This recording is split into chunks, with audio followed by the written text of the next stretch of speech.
Hi guys, my name is Chloe Brown, and today I'm going to be talking to you about the severity of domestic abuse in today's society and how it's really kept from the public what actually goes on from a case-by-case basis. This topic is actually something that I have been working on for the course of this semester in my English class. For those of you who don't know, I am a freshman at Texas Tech University. And I thought, why keep this bound to the four walls of an English class or a project? Why not actually post this on my social media platforms and present this to my targeted audience? For those of you who don't know, this is a topic that is very personal to me. So promoting that awareness and just spreading the knowledge about domestic abuse is super important to me. Before getting into any of the statistics or anything like that, I think it's super important to just set a basis of what domestic abuse is, because I feel like that's something that is severely skewed throughout the media and just like presented in a wrong way. So I'm going to read the definition from the National Domestic Abuse Hotline. They define it as a pattern of behaviors used by one's partner to maintain power and control over another partner in an intimate relationship. So I think there's a huge misconception when it comes to domestic abuse that either only women are affected or the victim had to have done something to provoke the offender, and that's just not true. The National Domestic Abuse Hotline also describes domestic abuse as being this cycle of something that's based completely on power and control of the dominant party. So basically within this cycle, there's this stage of tension building where things aren't necessarily terrible, but it's just, like you feel that tension, and then there's an incident, whether that is verbal abuse or physical abuse or sexual abuse. That's that prime time of the lashing out from the dominant party based on their need for power. Next is the stage of reconciliation. So the "oh my gosh, I'm so sorry," begging for that non-dominant party to just like take them back. And then there's that cycle of the calm, which is usually the reconciliation brings, these pleas for "I'm sorry" and potentially gifts and stuff like that. And then this calm is like, okay, we're back to normal. It's fine. Like he or she won't do it again, kind of thing. And it just keeps going around and around and around. So additionally, I think it is so important to just state that domestic abuse is not only limited to something physical or something sexual that has those visible effects, whether it's, bruises, cuts, stuff like that. That's obviously the most common and what we hear about the most, but that's really not the only form. Verbal abuse, emotional abuse have the equally same effects as physical and sexual abuse as far as mentally and emotionally on that victim. So now that I've given you a premise as to what domestic abuse kind of looks like and how to properly define it and point that out, I want to talk about some specific statistics that are honestly shocking and scary, and I did not realize that they were this high having prior knowledge to the topic of domestic abuse. One that stuck out to me the most was domestic abuse actually causes more injuries and deaths in women specifically than rapes, car accidents, and robberies combined. I think that's absolutely insane and should not at all be the case. If you think of the amount of car accidents that happen in a day within the entire nation, that's absolutely insane. Next is a statistic that I think is pretty well known within the topic of domestic abuse. It's that 1 in 3 women are either currently experiencing domestic abuse, have previously experienced domestic abuse, or will experience it in the future.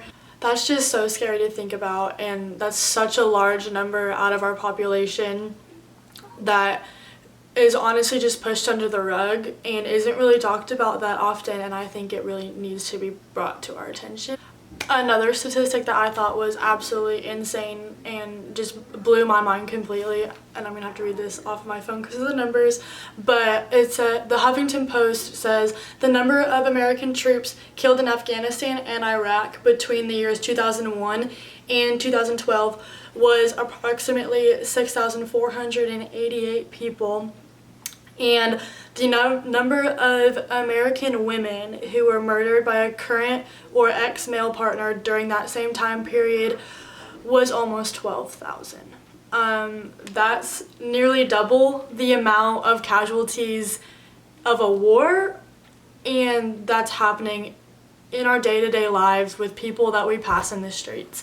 And that's just heartbreaking. So next I want to talk about recurrent abuse. Most people think that once the victim speaks up and the case goes to trial and the offender gets put in jail, it's done and over with and the victim is safe, and that's just not true. And that's something that's never talked about, really. In most cases, the offenders barely get jail time unless there's a murder or something extreme. Oftentimes, offenders can be let off with just community service, which still lets them roam freely in our society and know all the information of the victim who is over here not getting the protection that they need. Victims are often, their testimonies are taken and then they're let go, and there's really not much protection given to them. So these offenders can come back and, get mad that someone spoke up, and oftentimes the women are killed or being even worse than they were in the past. Or in cases of emotional and verbal abuse, it turns extremely physical out of the anger, and that's just not okay. And victims deserve to have the safety and security that they need, like when it's so hard to speak up and talk about something that happened like that in your life. So when discussing domestic abuse, I think it's so important to include testimonies of people who have gone through it and lived through it and came out of it stronger, because without hearing those personal stories, we tend to think, oh, it's not happening to me, it's not happening to anyone around me, like it's really not that big of an issue. The National Domestic Abuse Hotline actually has a page where people can go on and post their testimonies and stuff like that. And I read this one from this lady named Francesca, and she explained how she was in this relationship with now her ex-husband, and it showed absolutely no signs of toxicity or domestic abuse tendencies or anything like that until one day he just flipped. And she explains that living day to day with him felt like a gun was being pointed to her head, and she was genuinely concerned about her safety and her daughter's safety. There were several accounts where her ex-husband had actually beat her daughter to punish her, and then would keep their daughter home from school for like 2 weeks, which then affects the child not getting that proper education that they need, especially at such a young age. She also explains how she overcame it and that she ended up speaking up and getting help because of her daughter, and she was worried for her daughter's safety, and now explains that she began healing by looking up these statistics and just educating herself on what she went through so she didn't feel like she was alone, which personally, having gone through something like that, that's what I did as well, just like educating myself on it, and just forming this community within yourself that you know that you're not alone. So the reason that this topic is so important to me is because when I was 14 and 15 years old, this was my freshman and sophomore year of high school, I found myself in a very verbally and emotionally abusive relationship with a narcissist who was way older than me, and it quickly just took a wrong turn.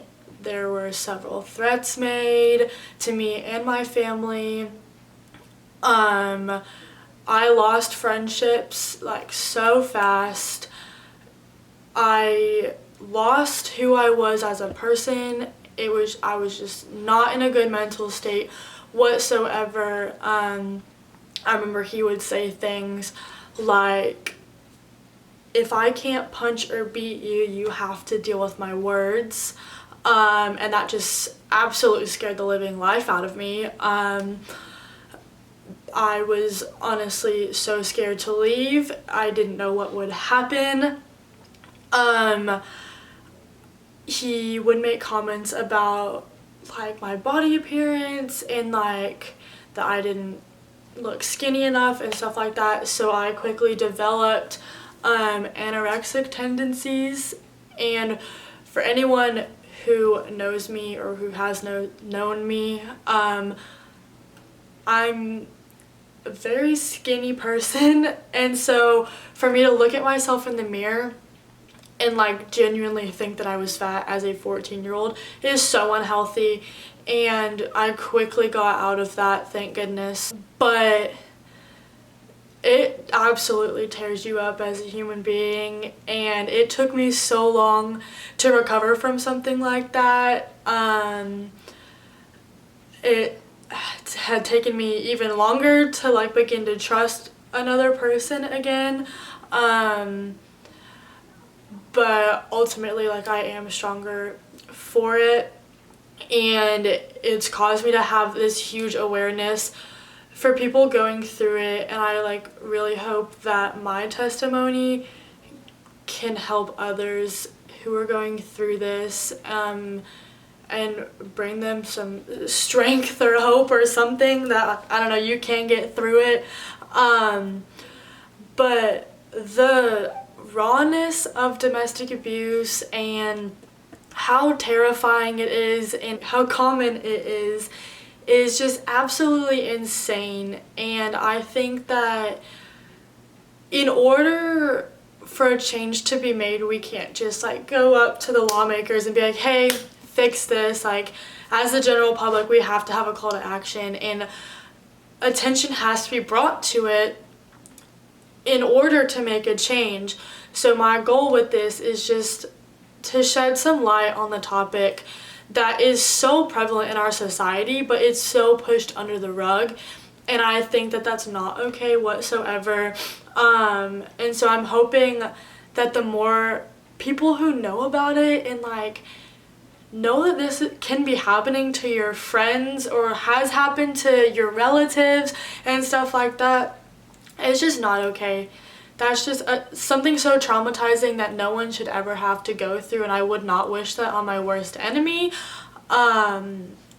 But so many people have come out stronger, and I'm so thankful for that. But there are also so many people who haven't been so lucky and have lost their battle to domestic abuse, and that's just absolutely heartbreaking. So with that being said, thank you guys so much for watching. I really hope that this just sheds some light on the situation and brings some knowledge to the general public that hasn't really been available without digging deep and searching for it.